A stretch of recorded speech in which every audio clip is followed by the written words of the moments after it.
Channel. Dan hari ini Wakako pengen meneruskan video yang sebelumnya. Kalau yang sebelumnya itu kita bahas tentang bagaimana cara menentukan FPB. Untuk hari ini Wakako pengen bahas tentang bagaimana cara menentukan KPK. KPK itu singkatan dari kelipatan persekutuan terkecil.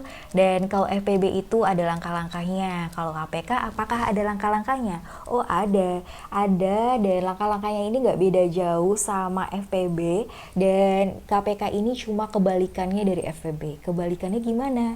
Nah, kebalikannya tahap pertama. Kalau tahap pertama masih sama nih, kalian harus melakukan faktorisasi prima dulu. Nah, masih ingatkah faktorisasi prima apa?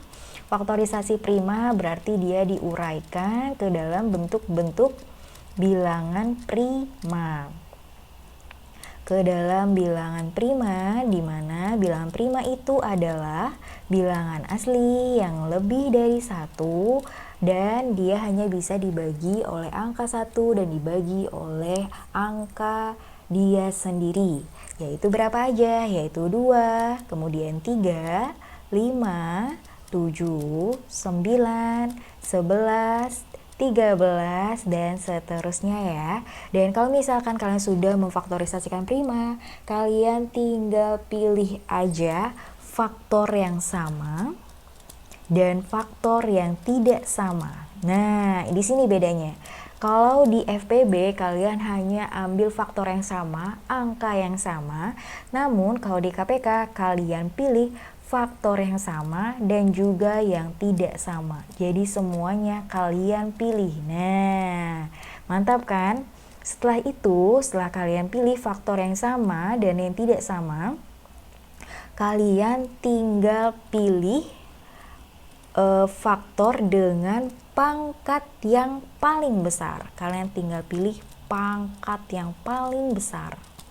Kalau misalkan di FPB kalian pilih pangkat yang paling kecil ya kan. Kalau di KPK kalian pilih pangkat yang terbesar dan semua faktor baik sama maupun tidak sama kalian pilih. Nah, langsung aja kita ke contohnya ya biar makin mengerti. Misalkan di sini contohnya, contohnya tentukan KPK dari 2 bilangan dulu deh. Misalkan angka berapa maunya? Yang gampang aja, misalkan 10, 12 ya. Nah, kita lakukan yang pertama faktorisasi dulu. 10 faktorisasi dari bilangan prima yang terkecil yaitu 2, bisa? Bisa. Hasilnya 5. Kemudian 5 dibagi 2 nggak bisa, 5 dibagi 3 nggak bisa, 5 dibagi 5 hasilnya 1. Oke, langsung lanjut ke angka 12. Nah, angka 12 kita lakukan faktorisasi lagi. Dibagi 2 bisa? Bisa. Hasilnya 6. Dibagi 2 berapa? 3. 3 lagi difaktorisasi bagi 2 nggak bisa, dibagi 3 hasilnya 1. Nah, terus kita jabarin lagi biar lebih enak. Kita tuliskan. 10 berarti berapa? 2 dikali 5 dikali 1. Untuk 12 berapa? 2, 2-nya ada 2 nih, 2-nya ada 2 berarti 2 pangkat 2 dikali 3 dikali 1. Nah, ini tinggal kita ambil deh KPK-nya. KPK-nya berapa? Ayo, udah kelihatan belum? Nah, KPK dari 10 dan 12. Kita harus ingat kita ambil semua faktor yang sama dan yang tidak sama. Faktor yang sama ini kan disebutnya faktor nih. Ini disebutnya faktor. Faktor yang sama tuh kayak gini. Ini 1 sama kan. 1 di bilangan 10, 1 di bilangan 12. Itu tandanya faktor yang sama. Ini faktor yang sama gitu ya. Jadi faktor yang sama kita pilih bilangan yang sama, angka yang sama di kedua bilangan itu, kedua bilangan 10 dan 12. Yang pertama langsung aja 2 ada di 10, ada di 12. Oke, kita ambil. Terus ingat, pangkat yang besar. Ini 2, ini kan sama aja 1 nih. Berarti kita pilih yang 2 pangkat 2 dikali faktor yang sama dan faktor yang tidak sama. Di 10, di bilangan 10 ada 5. Berarti kita tulis Nah, kalau di 12 ada 5 nggak? Nggak ada, nggak apa-apa. Karena ini pertanyaannya KPK, kita tulis semuanya. Ya, asik kan? Dan ini angka 1 kita tulis dah. Nih, lagi. Terus angka 3 di 10 ada nggak? Nggak ada. Di 12 ada? Ada. Nggak apa-apa, kita tulis. Karena dia KPK, semua angka kita tulis. Dan pilih faktor yang besar. Kalau misalkan ada di 10, ada di 12, pilih yang besar ya. Ini berarti 3, ini kalau misalkan 1 kalian pengen nulis, oke nggak apa-apa. Udah, ini tinggal kalian kalikan. 2 pangkat 2, 4 dikali 5, berapa? 20, 20 kali 1, 20 kali 3, berapa? 60. Nah, udah deh, berarti ketemu KPK dari 10 dan 12 adalah 60. Gitu, gimana? Masih belum paham? Apakah sudah paham? Oke, kita lanjut ke soal berikutnya. Misalkan ya, kita lanjut aja. Misalkan contohnya KPK, sekarang 3 bilangan deh. KPK dari angka 8, 16, 40. Nah, 16, 40. Kita langsung, misalkan 8 faktorisasikan dulu, dibagi 2 bisa hasilnya 4, faktorisasikan lagi, 4 dibagi 2 bisa hasilnya 2.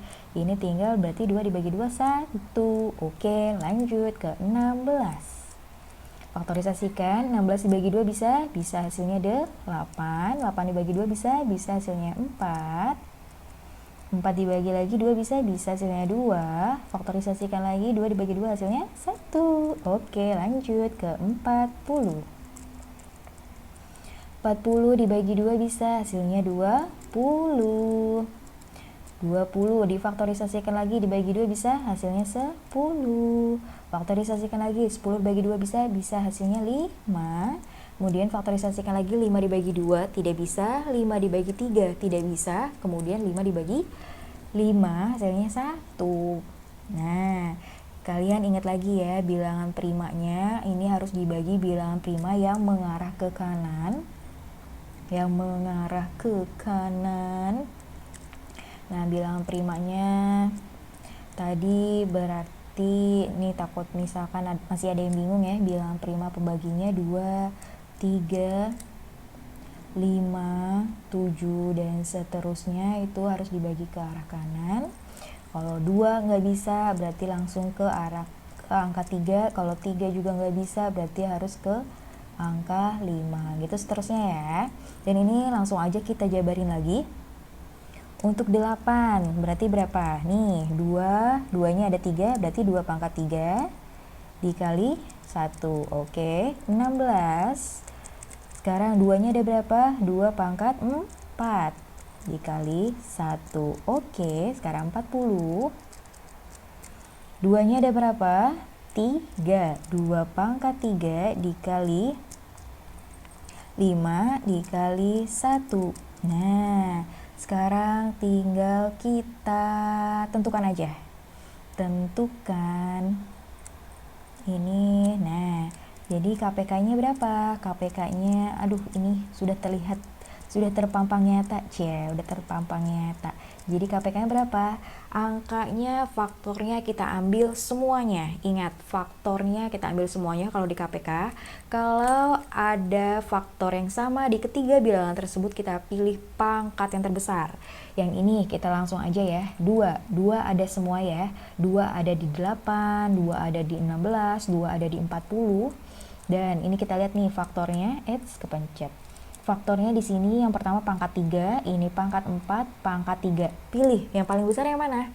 Paling besar yaitu ini ya, 2 pangkat 4. 2 pangkat 4. Kemudian kita kalikan. Ini 1 ada semua, oke nggak apa-apa, kita ambil 1 dikali 5. Udah selesai, tinggal dikali aja.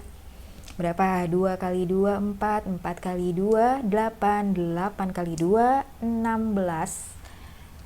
16 dikali 5. Coba berapa yo? 16 kali 5, 30. 80. Oke, selesai? Selesai. Gimana? Mudah kan? Pokoknya kalau di KPK kalian kalikan semua faktor yang sama, tentunya yang kalau misalkan di soalnya itu ada faktor yang sama, di ketiga bilangannya kalian pilih pangkat yang terbesar. Pangkat yang terbesar, kemudian sisanya kalian kalikan. Gitu. Dan sekarang kita langsung aja ke soal yang ketiga, soal cerita. Asik, soal cerita nih. Nah, ini pakai kok ataskan dulu, kemudian kita pilih dulu, kayaknya ada screenshotannya nih, pakai kok ambil dulu ya. Nah ini nih dia, open. Oke, ini pakai kok geser dulu. Nah, apakah pertanyaannya? Coba kita lihat ya. Nah, ini dia pertanyaannya. Pertanyaannya, Ari mendapatkan tugas piket di sekolah setiap 12 hari sekali. Eko mendapatkan tugas piket setiap 18 hari sekali. Tanggal 1 Februari kemarin, mereka mendapatkan tugas piket secara bersamaan. Kapan mereka akan mendapatkan tugas piket secara bersamaan untuk yang kedua kalinya? Nah, ini soal cerita untuk KPK. Apa pembeda antara KPK dan FPB? Kalau KPK itu soal ceritanya pasti belakangnya ada yang kayak gini-gininya nih. Secara bersamaan untuk yang kedua kalinya atau yang ketiga kalinya gitu.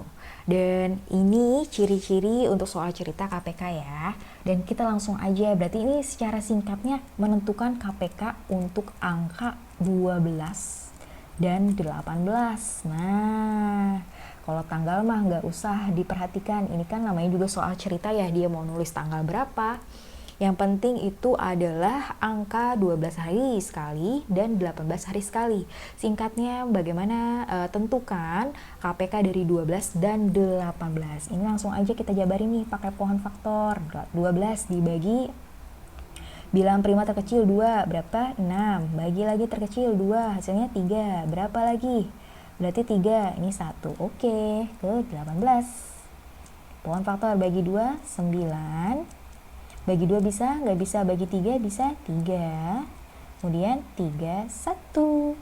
Nah, sekarang tinggal dijabarin lagi. Untuk 12 berarti sama aja 2. 2-nya ada berapa? Ada 2. Berarti 2 pangkat 2 dikali 3 dikali 1. Nah, sekarang untuk 18. 2 dikali 3-nya ada berapa? Ada 2, berarti 3 pangkat 2 dikali 1. Udah deh kelihatan KPK-nya berapa. Ayo pilih faktor yang sama dan tidak sama. Jika faktornya sama, maka pilih pangkat yang terbesar.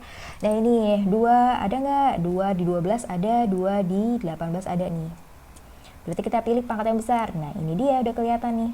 Berarti 2 pangkat 2 dikali, nah dikali 3 juga sama nih, 3 di 12 ada, 3 di 18 ada, kita pilih pangkat yang terbesar. Nah ini dia, 3 pangkat 2, sisanya kali 1 kali 1 ya, ini kan sama aja 1 pangkat 1 ya.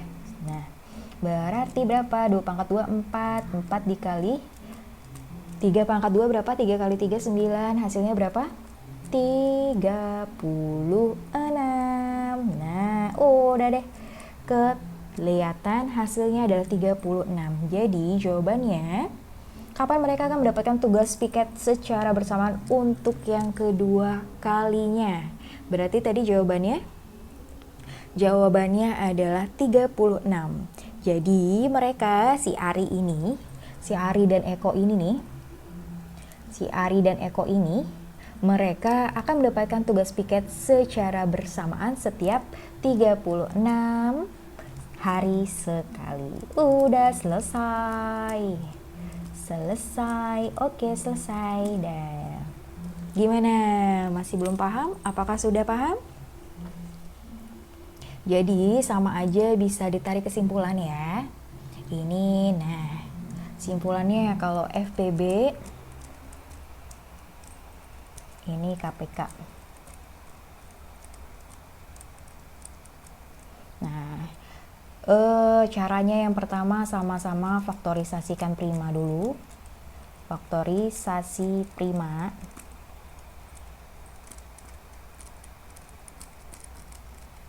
Nah, kalau FPB cari faktor sama, faktor itu berarti tadi ya yang bilang prima ya. Faktor sama, pangkat pilih yang paling kecil. Nah, kalau KPK dia faktor sama,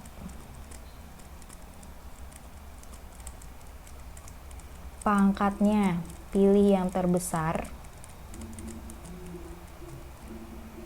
dan juga dia pilih faktor yang tidak sama. Nah, semuanya diangkut semuanya ditulis gitu. Faktor sama pangkat terkecil, ini tuh disebutnya faktor. Nah, ini nih faktor bilangan yang sama nih, faktor-faktornya nih. Tuh, ini faktor-faktornya nih, pohon-pohon faktor. Gitu ya. Jadi semoga video ini bisa membantu adik-adik semua yang sedang kesulitan memahami bagaimana cara menentukan FPB dan KPK. Dan semoga nanti kita berjumpa lagi di video berikutnya. Insya Allah Wakekok akan share lagi tentang pelajaran matematika untuk sekolah dasar. So untuk video hari ini cukup sekian dan selamat belajar. Dadah, assalamualaikum.